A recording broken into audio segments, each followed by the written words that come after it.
channel. Ngayon ay araw ng Biyernes. Bukas ay tingin ang card ko sa school.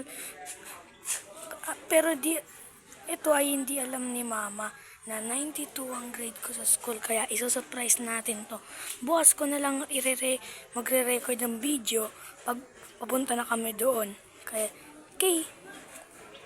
Guys, ngayon ay araw ng Sabado. Kagaya ng sinabi ko, magre-record ako ngayon. Kasi ngayon ay card viewing. Pumunta na ako sa school ngayon.